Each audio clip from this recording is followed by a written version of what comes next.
चीनम धर्म करुण वर्णम संसार दुखता सत्वानियो धरतुत्तमेश। कहते हैं कि धर्म क्या है? जो संसार दुख से निकालकर सुख में पहुंचा दे वो धर्म है। मंदिर तक पहुंचा दे वो धर्म नहीं है। मंदिर तक पहुंचा दे, शास्त्र के पेज पलट दे वो धर्म नहीं है। हमारी चेतना की वृत्तियों को बदल दे वो धर्म है। मंदिर आना धर्मात्मा का लक्षण नहीं है, लेकिन धर्मात्मा जहां हो वहां मंदिर हो जाता है। आपने मनोवती आदि के चरित्र पढ़े होंगे कि यदि दिल से नाम ले लिया जाए, दिल में एक प्यास तो उठे। हमें प्यास नहीं उठी, हम तो पानी का नाटक करते हैं, बस पानी दे दो। भगवान से कहते हो भगवान मेरे संसार ताप नाश कर दो। एक बार ताप का एहसास तो हो। धन पद कुछ भी मिल जाए, इससे कभी तृप्ति होती नहीं। एक होकर 10 होते, 10 होकर सहस्त्र होए तो अच्छा है। यूं ही इच्छा करते करते लाखों की हद तक पहुंचा है, तो भी इच्छा समन न हुई, ऐसी डायन इच्छा है। कभी भी इच्छाएं समाप्त नहीं होती हैं, लेकिन इच्छाओं की इच्छा समाप्त हो जाए तो दीक्षा हो जाती है। ध्यान रखना। आप गुरुदेव को इसलिए नहीं पूछते हो कि वो कर्नाटक में पैदा हुए, इसलिए भी नहीं पूछते हो कि वो 4 भाई थे, इसलिए पूछते हो कि जो काम हम नहीं कर पाए वो करके दिखाया। राग की धारा में दुनिया बह रही थी, लेकिन उन्होंने त्याग और विराग की धारा बहाई।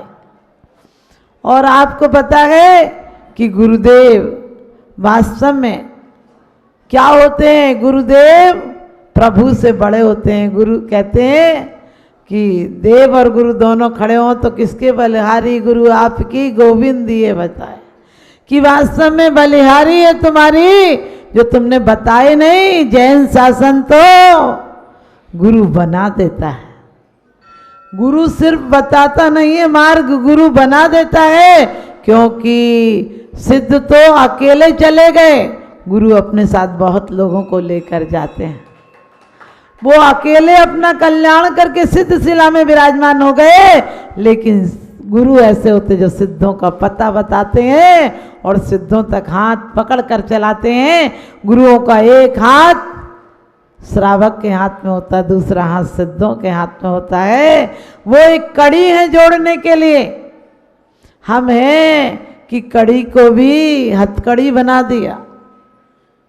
हम पक्षपातों पर मोहर लगाए बैठे हैं और सोचते हैं हम सिद्ध शिला चले जाएंगे। आपको पता है मुर्दा जब खुद नहीं चल पाता है तो कंधों पर जाता है। हम भी खुद नहीं चल पा रहे हैं, हम गुरुओं के कंधों पर चल रहे हैं। हम उनके शिष्य हैं, हम उनके शिष्य हैं। शिष्य का आत्म परिवर्तन होता है, विद्यार्थी का बुद्धि परिवर्तन होता है। वो सिर्फ बुद्धि से कुछ याद कर लेता है, लेकिन शिष्य स्वयं को परिवर्तित कर देता है। स्वयं की चेतना का विकास होना सच्चा धर्म है। हमारी चेतना का विकास हुआ? हमारी चेतनाओं का विकास नहीं, हमने विनाश किया है। संसार का बढ़ना अरे नरदेह की हार है, नहीं एक क्षण तुझको अरे इसका विवेक विचार है। निर्दोष सुख निर्दोष आनंद लो जहां भी प्राप्त हो, वह दिव्य चिंता तत्व जिससे बंधनों से मुक्त हो। शिक्षा का अर्थ ही होना चाहिए कि हमारे विकास हो, हमारे जीवन में स्वतंत्रता आए, बंधन मुक्ति का प्रयास हो। लेकिन बंधन मुक्ति का प्रयास हो रहा है क्या? जैसे जैसे हमारी उम्र बढ़ रही है, हमारी राग की हथकड़ियाँ और बढ़ती जा रही हैं। हमें दिखता नहीं था, थोड़ी आंखों से कम दिखता था, हमने एक चश्मा लगाया, एक से नहीं दिखा तो उसी पे दूसरा लगाया, दूसरे पे तीसरा लगाया, और इतने चश्मे लगा लिए कि अब दिखना ही बंद हो गया। एक चश्मे से थोड़ा कम दिखता था, हमने इतने चश्मे लगा लिए कि अब बिल्कुल दिखना बंद हो गया। देव के, धर्म के, पूजन के, पाठ के, व्रत के, उपवास के, धन के, पद के इतने चश्मे हो गए कि पता नहीं चलता दिखेगा किससे। वास्तव में एक चश्मा आ जाए, स्वयं की वृत्तियों का निरीक्षण आ जाए, स्वयं की चित्त वृत्ति में परिवर्तन आ जाए, तुम सब कुछ छोड़ देते हो, लेकिन जो जड़ थी उसे नष्ट नहीं करते हो। रोज पढ़ लेते हो कि वास्तव में क्या है, आत्मा का हित जो करता है, देश्यामी समीचीनम धर्मम कर्म निवर्णम, जो कर्मों से निकाल दे, कर्मों के बंधन तोड़ दे, वो धर्म है। लेकिन हमारा कैसा धर्म है?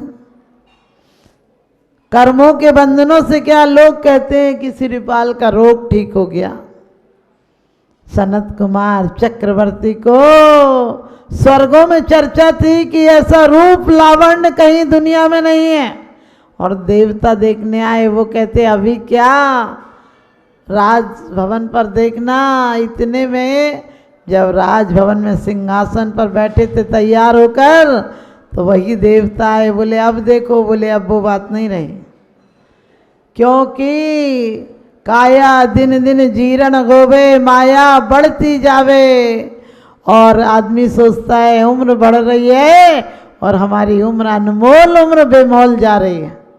क्या कमाया हमने? यही सब कमाने के लिए आए थे जो छोड़ के ही चले जाएंगे, जो मौत छीन ही लेगी, जो मौत चेहरे पर कालिक पोत देगी। इस चेहरे को कालिक पोत दे या नहीं पोत दे, कितने भी कहो, आपको पता है कोई आपसे ये नहीं कहेगा बहुत सुंदर थे चले गए, बहुत पैसे वाले थे चले गए, लोग यही कहेंगे कि बेचारा चला गया। हमने कहा बेचारा ने चारा नहीं खाया होता, कुछ चारा करके जाता, अपना कुछ चारा करके जाता तो बेचारा नहीं कहलाता। क्योंकि आप कितने भी पैसे कमाओ, आखिरी में लकड़ी से जलोगे, और साधु कुछ भी नहीं कमाए तो भी नारियल और चंदन से जलेगा। तुम्हारे बाद लोग मातम मनाएंगे और गुरु के बाद महोत्सव मनाएंगे, क्योंकि वो कृत होकर गए, जो करने के लिए काम था वो धन्य होकर गए, और आदमी धिक्कार होकर चला जाता है। कितनी भी, मैं ये नहीं कहती व्यापार करना बंद कर दो, लोग पूछते हैं तुम्हारा व्यापार कैसा है, लोग पूछते हैं तुम्हारा व्यवहार कैसा है, लोग पूछते हैं तुम्हारा कारोबार कैसा है, लेकिन कोई ये नहीं पूछता है कि प्रभु से प्यार कैसा है, प्रभु से कितना प्यार है। कभी विचार करते हो? प्रभु से प्यार भी इतना ही है कि पदार्थों के लिए, परमार्थ के लिए हमारा प्यार नहीं है। एक आदमी भगवान के सामने कहता, रोज रोज कहता कि तांगे वाला था, तांगा चलाता था, लेकिन कहता था भगवान एक दिन तो दे तो अच्छे से तेरी पूजा करूं, क्या है रोज से तांगा ले जाता हूं और वापस शाम को वही 10-12 रुपया कमा कर आता हूं, इतनी तो ज़रूरतें हैं, अब क्या करूं, तुम्हारे लिए टाइम नहीं मिलता है। एक दिन किसी ने उसे पैसे दिए, कहने लगे अब क्या करूं, इन पैसों को ठिकाने लगाऊं। लेकिन अचानक उस दिन एक दिन उसकी लॉटरी निकल गई। वो 10 पैसे की रोज लॉटरी खरीदता था, एक दिन लॉटरी निकल गई। लॉटरी भी कितनी निकली? 1 करोड़ की। सच बताना, तुम्हारे चेहरों पर खुशी आ गई कि काश हमें भी निकल जाए। अब रुपया क्या करेगा? बस उसने दूसरे दिन से तांगा भी बंद कर दिया, भगवान के यहाँ जाना भी बंद कर दिया, और कहते हैं वो 1 करोड़ रुपया क्या मिल गए, सारे गलत ऐबों में फंस गया। क्योंकि जब पास पैसा होता है तो दूल्हा ये बराती हैं, और गरीबी में कोई नहीं पूछेगा कि कौन बाबा हैं कौन नाती हैं। क्योंकि कहते हैं बनी पर देखिए लाखों निसार होते हैं, और बनी बिगड़ती है तो दुश्मन 1000 होते हैं। ए प्रभु, गरीबों से बना क्या अपराध तेरा है, जो इनके सारे जीवन में अंधेरा ही अंधेरा है। तो कहते हैं वो क्लब जाने लगा, शराब पीने लगा, गलत जगह जाने लगा, कोठों पे जाने लगा, और दिन रात खराब खाना, अनियमित जीवन जीने लगा, और इतने ऐबों में उलझ गया कि 2-3 साल में पूरा रुपया निपट गया। रिश्तेदारी तो पहले ही बिगड़ गई थी, क्योंकि 2 बातें होती हैं, पैसा हो जाए, तुम पर पैसा हो जाए तो तुम लोगों को भूल जाते हो, और लोगों पर पैसा हो जाए तो तुम्हें भूल जाते हैं। आपने देखा होगा पैसा दूर के रिश्ते को भी खास बना देता है और गरीबी खास रिश्ते को भी दूर का बना देती है। हमारा तो उनसे बोल चाल नहीं है ठीक है, लेकिन हमारा आना जाना नहीं है। कैसे किनारा कर जाते हो? अरे सोचा करो कि खून के रिश्ते होते हैं, रिश्तों का खून नहीं करेंगे। पहले लोग होते थे खून के रिश्तों के लिए पैसे को ठुकरा देते थे। जितनी हमारी सतियां हुई हैं, आपने देखो, मनोवती हो, चाहे रैन मंजूसा हो, चाहे अंजना हो, कोई भी हो, रिश्तों के लिए पैसा ठुकरा देते थे। आजकल पैसों के लिए रिश्ता ठुकरा देते हैं। हमारे पास कई केस आते हैं, बोले इनने बताई थी 1 लाख तनख्वाह तो है 80,000, हम नहीं जाएंगे। अरे 80,000 नोट खाएगी क्या? रोटी खा ले। क्योंकि कहते हैं आपत्तिकाल परखिए चारे, धीरज धर्म मित्र और नारे। आपत्ति काल में मनोवती की तरह जो कहती है आप आपत्ति में जा रहे हैं, मैं घर में कैसे रह सकती हूँ, सीता की तरह।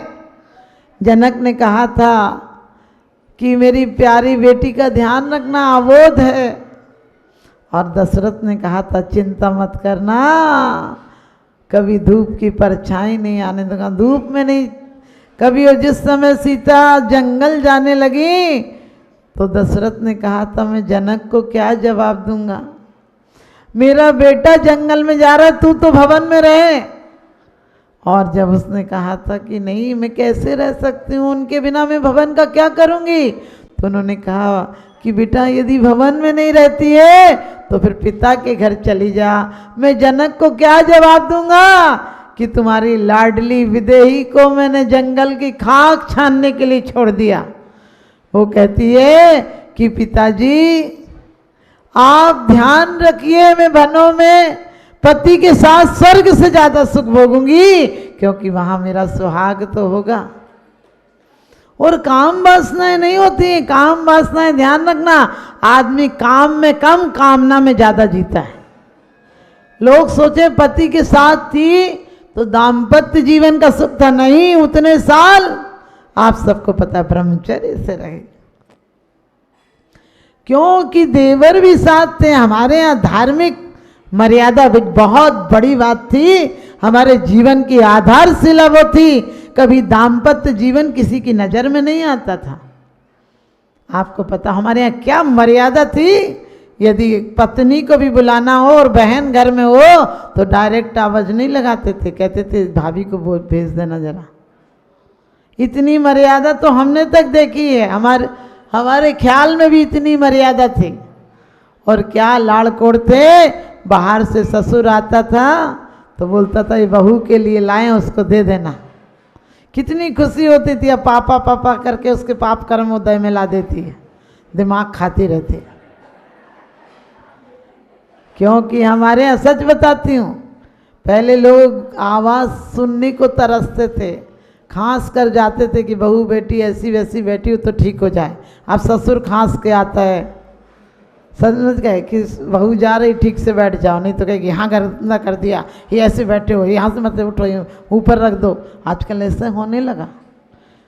बिल्कुल सत्य घटना है। एक बीवी के कहने में आकर पिताजी को ऊपर की मंजिल में छोड़ दिया और एक बैल दे दी कि पिताजी जब जरूरत कुछ हुआ करेगी तो बैल बजा दिया करो। और पिताजी की बैल तो पोता खेलते खेलते नीचे ले गया। जब बेटा 4 दिन बाद लौटा तो कहने लगे पापा को ठीक है ना, बोली कुछ नहीं, पता नहीं उनको चाहिए था कि नहीं, कुछ बैल तो बजा ही नहीं।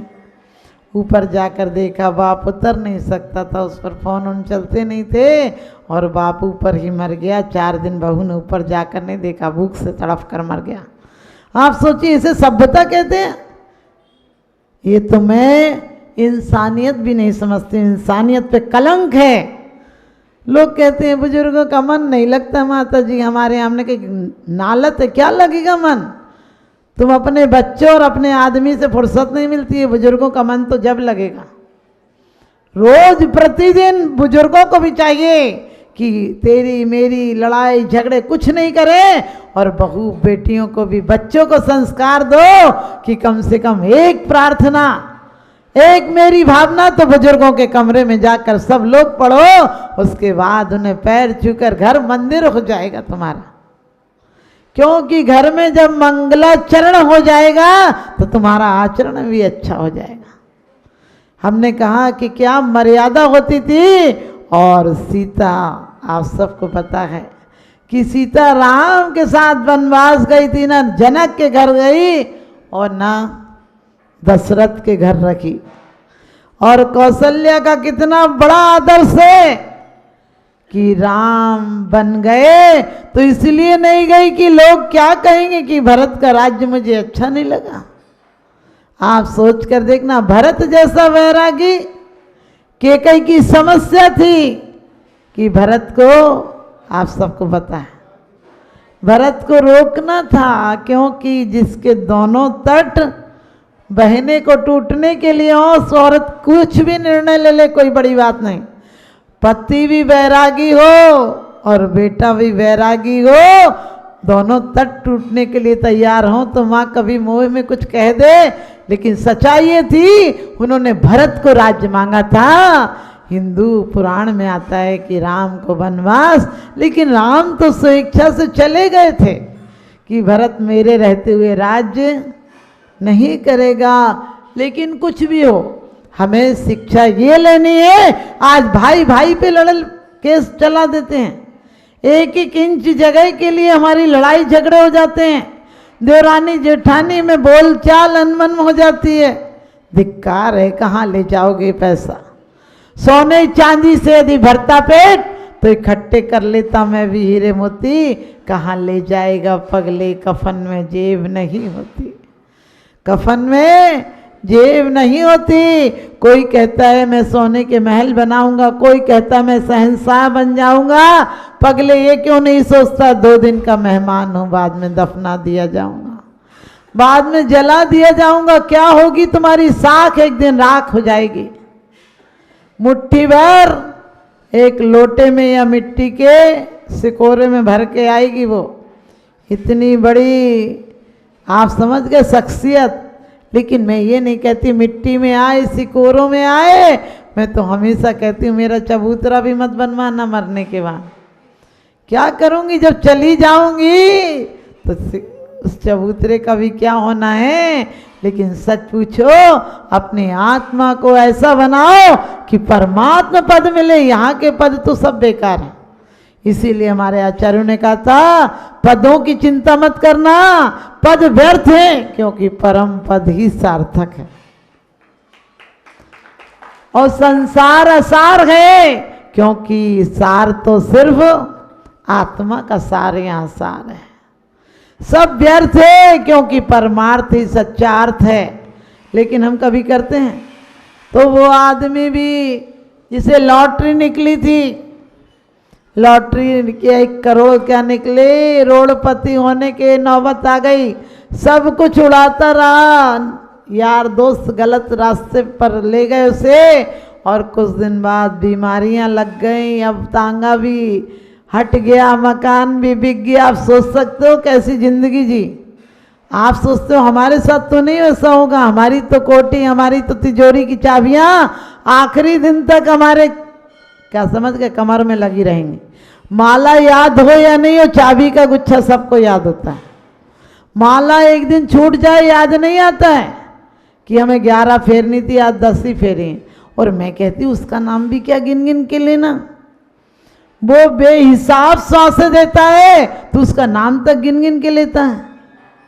सोच कर देखो दिन भर में कितनी सांसें आती हैं, और तुम एक माला हो गई, माला भी ऐसे फेरते हो कि कब पूरी हो जाए, उसी पे, समझ गए, उसी पर ध्यान रहता है कब पूरी हो जाए। अरे जिंदगी पूरी हो रही तो माला पूरी करने में लगे हो। जब भी 1 घंटा आधा घंटा टाइम लगता हो, आधा घंटा माला चाहे फेरना नहीं फेरना, लेकिन आधा घंटा प्रभु का चरित्र, गुरुओं का चारित्र याद करते रहना कि वो परिणति हमारे अंदर से कब आएगी।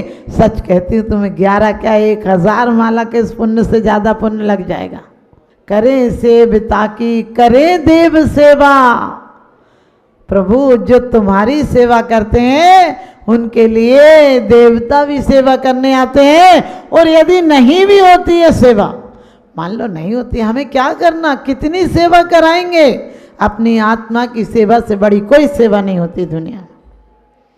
हम आत्मा के साथ इतना दुर्व्यवहार कर रहे हैं, जितना दुश्मन भी क्या करेगा, दुश्मन हमें गाली देगा, पत्थर मार देगा, बुराई कर देगा, ज़्यादा होगा तो जान से मार देगा, क्या फर्क पड़ता है, 10 साल बाद मरो या 50 साल बाद मरो, या मरना तो है ही।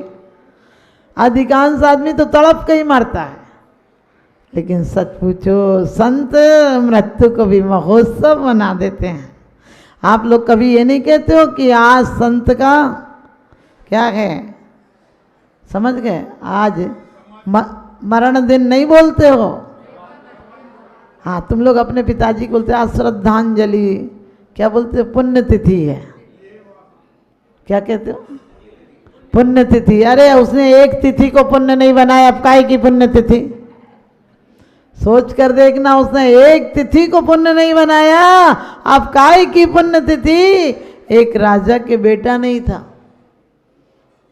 और अचानक राजा की मृत्यु हो गई है। मंत्रियों के सामने सब दावे, हमने कहा कि संपत्ति और श्री हो तो सब आपके रिश्तेदार हो जाते हैं। सब कहने लगे हमारे चाचा थे, कोई कहने लगा फूफा थे, कोई कहने लगे मामा थे, वो हमें मानते थे, वो हमें मानते थे। आपको पता जब मौत होती है और पैसा अच्छा हो बुढ़ा बुढ़ियों पे, तो फिर सारे रिश्तेदार ऐसी चीखें मार मार के रोते हैं जैसे आज इनकी लॉटरी खुल जाए। और गरीब हो तो बोले हम तो आना जाना नहीं है हमारा, क्या करेंगे, हम तो नहीं जाते, ऐसा होता है। तो उसके यहाँ भी सब लोग दावेदार हो रहे थे और झगड़ा और मच गया इतना कि अर्थी उठाने के लिए कोई तैयार नहीं था, पहले झगड़ा निपटा लो। मंत्रियों ने कहा ये तो बड़ी संकट की बात होगी, क्या करें। तो बोले कोई बात नहीं, फिर ऐसा करो, एक मंत्री ने बोला कि हम एक शर्त रखते हैं, 7 दिन को राज्य मिलेगा, 8वें दिन काले पानी की सजा होगी। मंत्रियों ने सोचा था कि कोई राज्य नहीं लेगा, राज्य कौन लेगा, 8वें दिन जंगल में काले पानी है, वहाँ कोई अपना रिश्तेदार नहीं मिलेगा। और लोग, आपको पता है, आप लोग भी तो कहते हैं भोग बुरे भव रोग बढ़ावे, बैरी हैं जग जी के, बेरस होए विपाक समय अति सेवत लागे नीके। लेकिन तुम कहते हैं एक बार तो देख ही लो, अब जो होगा सो देखा जाएगा। देखो, संयमित रूप से भोग भोगना कोई बड़ी बात नहीं। हर कोई संत नहीं हो सकता है, हर कोई संत हो जाते तो हमारे संत कहाँ से आते, विचार करके देखना, हो भी नहीं सकते हो, लेकिन संतत्व तो ला सकते हो अपने। तो लोगों ने कहा कि कोई बनेगा ही नहीं, तो फिर अपन जिसको चाहेंगे बना देंगे। लेकिन वहाँ भी लाइन लग गई, लोग कहते 7 दिन तो देखो, फिर जो होगा देखा जाएगा। अब सब लोग 7 दिन के लिए, जिन जिन के नाम थे, कुछ बुद्धिमान थे, उन्हें कि क्या करेंगे, हमें तो रहने दो, बाकी तो सब बेवकूफ़ों की, आप समझ गए, भीड़ भेड़ों की मंडली होती है। तुम पैदा होते हो तो भीड़ तालियां बजाती है, बारात में आगे नाचती है, और जब मरते हो तो तुम्हें आगे कर देती, तू ही जा बेवकूफ़, हम काहे को जाएंगे। तो ऐसे ही उसके साथ भी हुआ, सब लोग आते 8वें दिन बहुत रोते और यही कहते हमें पता होता तो हम राज्य नहीं लेते। लेकिन एक दिन एक बुद्धिमान आया और उससे भी 8वां दिन था, सब लोग रो रहे थे लेकिन वो हंस रहा था। उसके मित्रों ने कहा तुम्हें ज़्यादा सदमा लग गया क्या? बोले सदमे की क्या बात है। बोले तुम रो क्यों नहीं रहे? बोले रोने की बात ही नहीं है। बोले अरे सब रोते थे। बोले सब बेवकूफ़ थे। बोले तुम्हें ज़्यादा दिक्कत हो गई, हमें लगता है तुम्हारा दिमाग विक्षिप्त हो गया, सब रोते थे तुम क्यों नहीं रो रहे हो? उसने कहा जो सब रोते थे वो विक्षिप्त थे, मैं समझदार हूँ। कहने लगे फिर क्यों नहीं रो रहे? तुम्हें आज पता है कि 8वें दिन तुम्हें काले पानी की सजा दी जाएगी। उसने कहा मुझे 7 दिन पता था इसलिए मैं नहीं रो रहा। कहने लगे क्यों नहीं रो रहे हो? उसने कहा कि मुझे 7 दिन पता था कि सिर्फ 7 दिन को सत्ता मिली है, मैंने सत्ता का सदुपयोग किया है, संबंधियों को सही जगह भेजा है। मैंने जब तक सत्ता थी तब तक मैंने उस पार अपना भवन बनवा दिया है, संपत्ति भेज दी, अपने रिश्तेदार भेज दिए।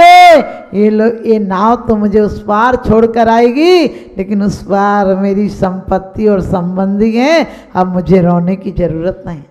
आप समझ गए? संत भी उस 7 दिन में, सोम मंगल बुध बृहस्पति शुक्र शनि और रवि, इन 7 दिन में दुनिया चली जाएगी। तारीख कोई भी हो, क्या फर्क पड़ता है? तारीख और महीने का अंतर पड़ सकता है, जाना हमें भी है और आपको भी है। उसने कहा मैंने संबंधी भेज दिए, अब रोने की जरूरत नहीं है। मैंने 7 दिन में संपत्ति का सही उपयोग किया है। तुम संपत्ति का उपयोग करते थे लेकिन स्वयं को भूल जाते थे। मुझे 8वें दिन की याद थी, इसलिए अब रोने की जरूरत नहीं है। अपनी समाधि अच्छी हो, हमारे जीवन में चरित्र आए, इसलिए उन महाचारित्रधारियों की अर्चना और उपासना करेंगे।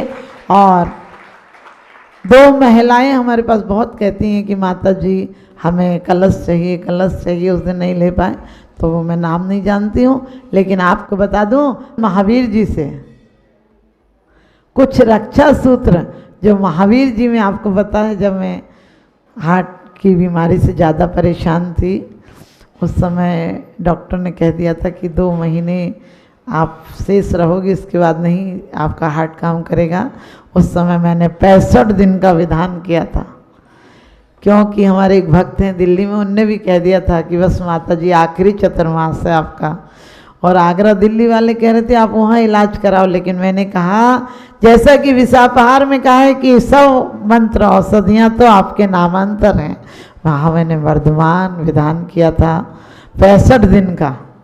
क्योंकि 2 महीने में जाना हो तो 65 दिन रखो, 2-4 दिन आगे पीछे जा सकते हैं, लेकिन परमात्मा की इतनी कृपा रखी, जिस दिन 65वें दिन विधान समाप्त हुआ, श्री जी ऊपर विराजमान किए, उसी दिन में आहार के बाद मुझे एक उल्टी का तो वॉमिटिंग का याद है। उसके बाद मुझे पता नहीं 23 घंटे बेहोश रही।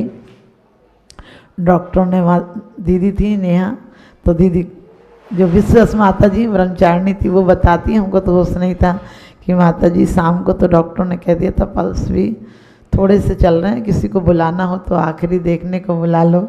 उस दिन पहुंच गए थे, लेकिन महावीर प्रभु की कृपा देखिए कि हम वहाँ पर थोड़ा सा परहेज तो हमें करना पड़ा, लेकिन आज हम उस बीमारी से भी करीब करीब मुक्त हैं।